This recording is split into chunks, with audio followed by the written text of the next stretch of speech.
राधे राधे, जय श्री कृष्णा।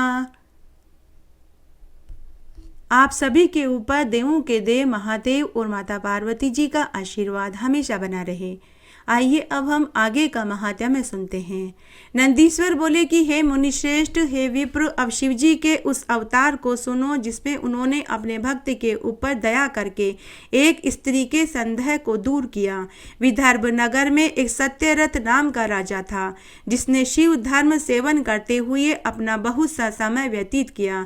एक समय उसके नगर पर बहुत से शत्रुओं ने मिलकर आक्रमण किया, जिसमें सत्यरथ ने उन सब से बड़ा भारी युद्ध किया, परंतु विजयी न हुआ और शत्रुओं ने जंगा तोड़कर उसे मार डाला।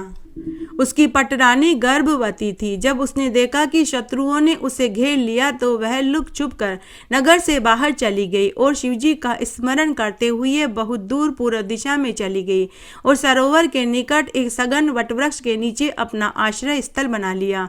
वहां उसे सर्व लक्षण संपन्न एक दिव्य बालक पैदा हुआ।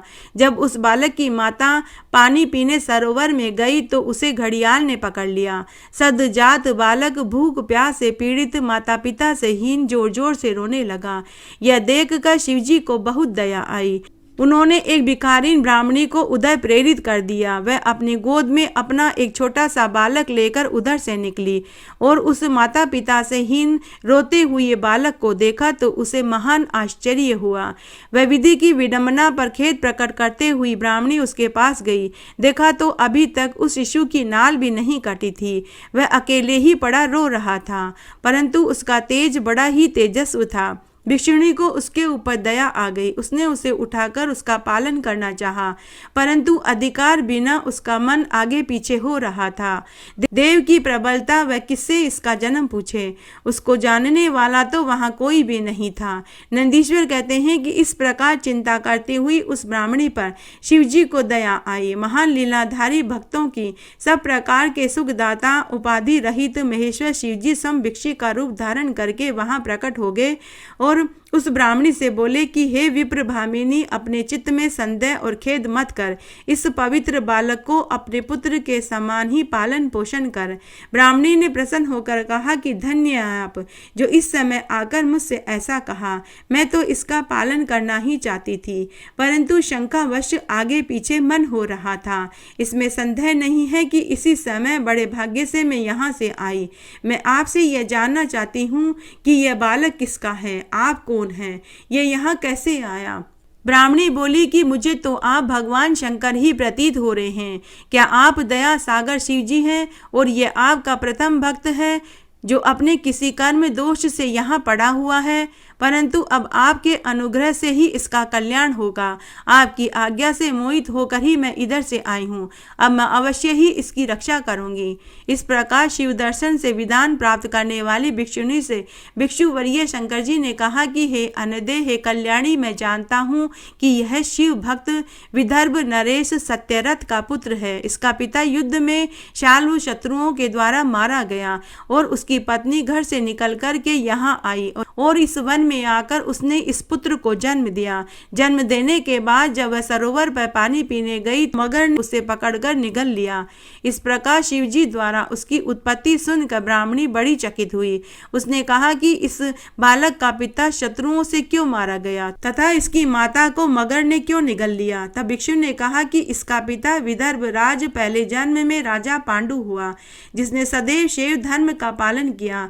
एक समय जब वह राजा शिवा अर्चन में तल्लीन था, तब सहसा कुछ शत्रुओं के आक्रमण का समाचार पाकर उसके मंत्रीगण अपने सामंतों सहित राजा को सूचना देने के लिए पहुंचे। तो राजा ने समझा कि ये सब शत्रु ही यहाँ आ गए हैं, अतः उसने शिव पूजा को त्याग कर उसी समय उठकर मंत्री आदि सब का सिर कटवा दिया। उसकी बुद्धि का भ्रम था जो अपना शिव पूजन समाप्त किए बिना ही वह सब कार्य कर दिया। शिव पूजा को बीच में ही त्यागने से उसके ऊपर पाप चढ़ गया। उसने शिवजी की पूजा समाप्त किए बिना ही रात्रि में भोजन कर लिया, जिसके फल स्वरूप जब वह शिववर्ती फिर विदर्भ नगर में जन्मा तो शिव पूजा के समाप्त न करने से सुकों के मध्य में शत्रुओं द्वारा मारा गया तथा इसकी माता ने अपने पूर्व जन्म में अपनी सोतन के साथ छल करके उसे मार डाला था। उसी पाप की सजा उसे भी इस जन्म में मिली। शिव की भक्ति तथा शिव की पूजा पूर्ण न करने के कारण ही उसे यह दरिद्रता का दुख देखना पड़ा। यह सब कहकर शिवजी ने उस ब्राह्मणी को अपना सत्य रूप दिखा दिया। ब्राह्मणी प्रसन्न होकर परम प्रभु शंकर को प्रणाम कर गदगद हो स्तुति करने लगी। भिक्षु रूपधारी शिवजी अंतर्ध्यान हो गए। ब्राह्मणी को पूर्ण विश्वास हो गया। उस पुत्र को उठाकर वह अपने स्थान पर ले आई। इस प्रकार एक चक्रा नामक नगर में लाकर वह अपने पुत्र के साथ राजा के पुत्र का पालन पोषण करने लगी। उसके बाद ब्राह्मणी ने दोनों पुत्रों का संस्कार किया। वे दोनों शांडिल्य मुनि की आज्ञा में स्थित हो शिव का पूजन करने लगे। 1 वर्ष का समय व्यतीत हो गया। उसके पश्चात एक दिन वह राज्य करने लगा। इस प्रकार उस राजपुत्र को शिवजी की कृपा से सब सुख प्राप्त हुए। जो इस भिक्षुक रूप शिवजी के अवतार को पढ़ता, सुनता या सुनाता है, उसके सभी मनोरथ पूर्ण होते हैं। नंदीश्वर बोले कि हे तात, अब परमात्मा शिव के उस अवतार को कहता हूँ जो सुरेश्वर नामक धौम्य के बड़े भाई को सुखदायक हुआ था। व्याघ्रपाद का पुत्र उपमन्यु जो कई जन्मों से सिद्ध होकर इस जन्म में फिर कुमारपन को प्राप्त हुआ, अपनी माता सहित अपने मामा के घर रह रहा था। देववश वह बड़ा ही दरिद्र हो गया। उसे अपने मामा के घर बहुत थोड़ा सा दूध पीने को मिलता था, जिससे उसकी दूध पीने की इच्छा बनी रही। वह बारंबार अपनी माता से गाय का दूध मांगता, परंतु माता के पास दूध कहाँ। दरिद्रता से पूर्ण उस तपस्विनी ने माता के घर के भीतर प्रवेश कर एक उपाय विचारा। कणों के बीनने से जो बीज मिले थे उन्हें इकट्ठे किए और बीजों को पीसकर उसको जल में मिलाकर कृत्रिम दूध बना करके अपने बालक को पिलाती और पालन करती। एक दिन उस बालक ने माता से कहा कि माता, यह दूध नहीं है, और वह रोने लगा। तब अपने पुत्र के रोने से कमल के समान मुख वाली उसकी माता अपने हाथों से उसके आंसू को पोंछते हुए कहने लगी कि हम वनवासियों के पास दूध कहाँ से आएगा। शंकर जी की कृपा के बिना दूध नहीं मिलता। हे पुत्र, पूर्व जन्म में शंकर जी के उद्देश्य से जैसा कर्म किया है वैसा ही फल इस जन्म में मिलेगा। तब अपनी माता के ऐसे वचनों को सुनकर मातृ वत्सल तथा शोकाकुल व्याघ्रपाद का पुत्र बोला कि माँ, शोक न करो। यदि भगवान शंकर कल्याण करने वाले हैं तो वे ही कल्याण करेंगे। यदि महादेव जी कहीं हैं तो शीघ्र ही या तो देर से दूध देंगे अवश्य। मैं उनकी कृपा के लिए साधना करूंगा। शंकर जी मेरा कल्याण करेंगे। ऐसा कहकर वह बालक अपनी माता को प्रणाम कर विदा हो तब करने के लिए चला गया। उसने हिमालय पर जाकर ओम नमः शिवाय इस पंचाक्षरी मंत्र को जपते हुए शिवजी का पूजन परम धाम से करने लगा। फिर तो वह महान आत्मा उपमन्यु के तब से सचराचर भुवन प्रदीप्त हो गया। भगवान शंकर इंद्र का और पार्वती इंद्राणी का रूप धारण करके नाड़िये के स्थान में ऐरावत हाथी का रूप धारण कर उस पर बैठकर उस बालक के पास आए और बोले कि मैं तुम्हारी तपस्या से प्रसन्न हूँ, तुम वरदान मांगो। बालक ने कहा कि मैं शंकर जी की भक्ति मांगता हूँ। इंद्र ने कहा कि क्या तुम देवताओं के स्वामी इंद्र को नहीं जानते? मैं वही इंद्र हूँ। रुद्र को त्याग कर मेरी पूजा करो। यदि निर्गुण रुद्र को पूजोगे तो देव जाति से निकालकर पिशाच बना दिए जाओगे। यह सुनकर मुनिपुत्र ने अपने धर्म में विघ्न समझा। वह फिर पंचाक्षरी मंत्र का जाप करने लगा। उसने इंद्र से कहा कि शंकर जी पिशाच कैसे हैं?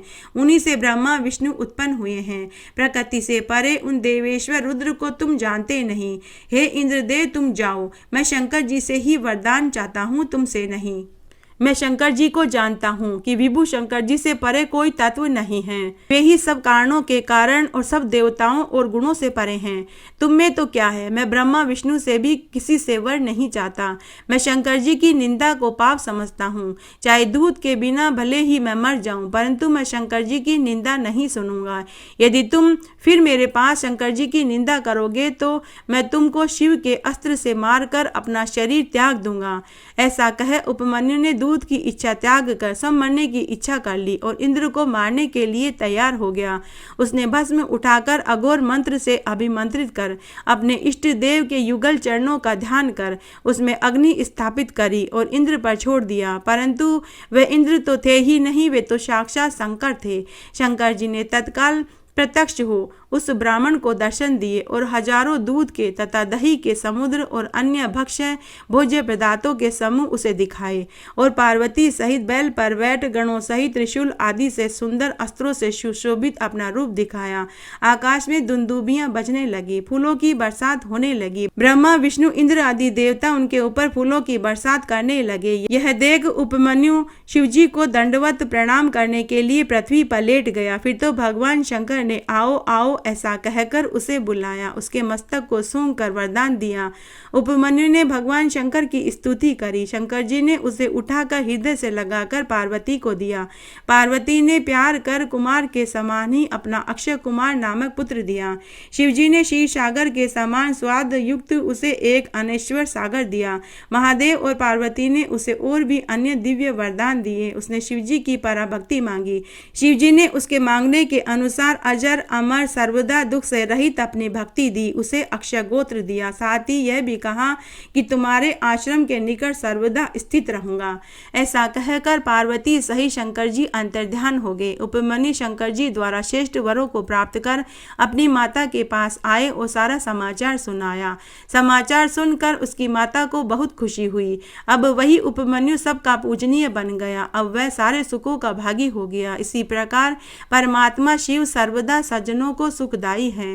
हे तात, ये सुरेश्वर नामक शिव का अवतार मैंने तुमसे कहा, जो निष्पाप स्वर्गदायक यशदायक आयुवर्धक सज्जनों को मुक्ति और भुक्ति देने वाला, इसे भक्ति पूर्वक सुनने वाला, सब सुखों को भोग कर अंत में शिवगति को प्राप्त होता है।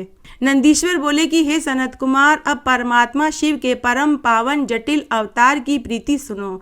जब दक्ष पुत्री सती अपने पिता से अपमानित हो उन्हीं के यज्ञ में शरीर त्याग कर हिमाचल के घर मैना से उत्पत्ति हुई, तब सखियों के साथ वन में जाकर विहार करने लगी और शंकर जी को पति रूप में पाने के लिए पवित्र तप करने लगी।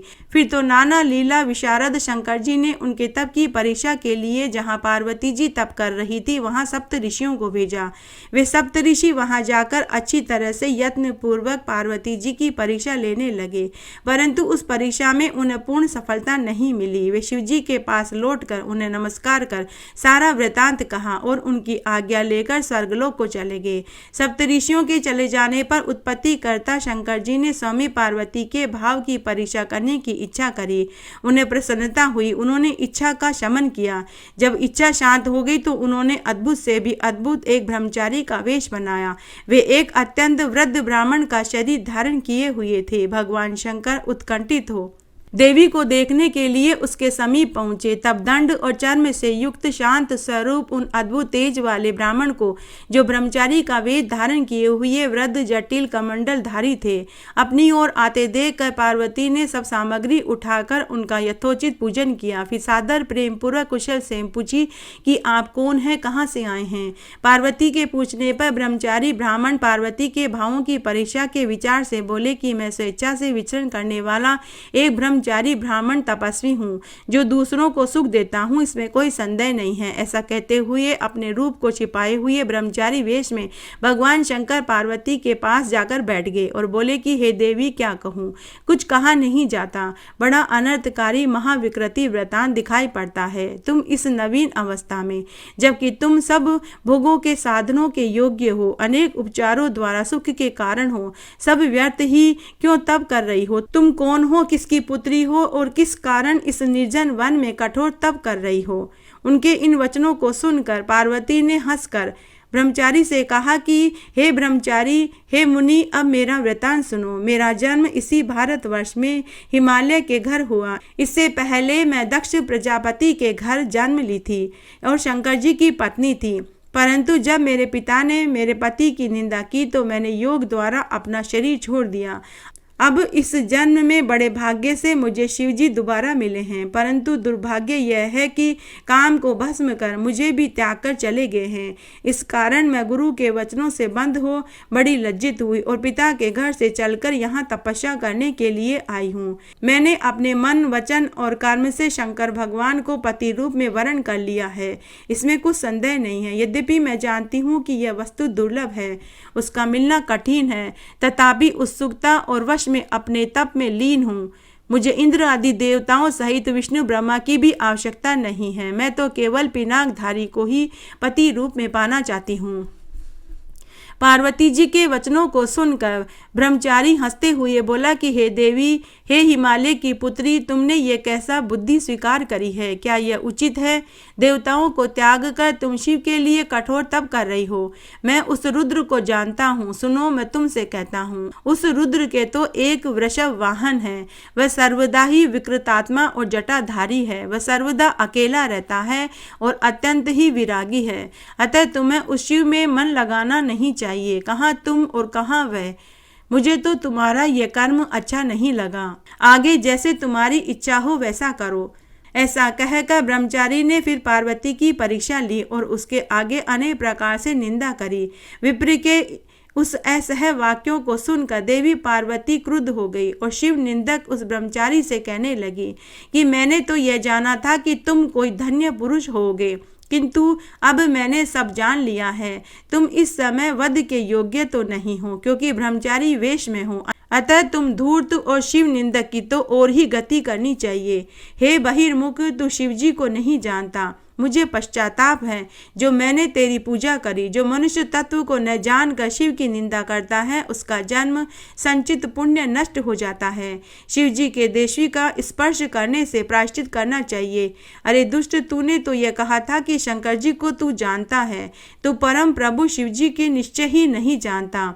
माया से अनेक रूपधारी शंकर चाहे जैसे कैसे भी हों, किंतु वे मनोरथों को पूर्ण करने वाले विकार रहित और सज्जनों के प्रिय हैं।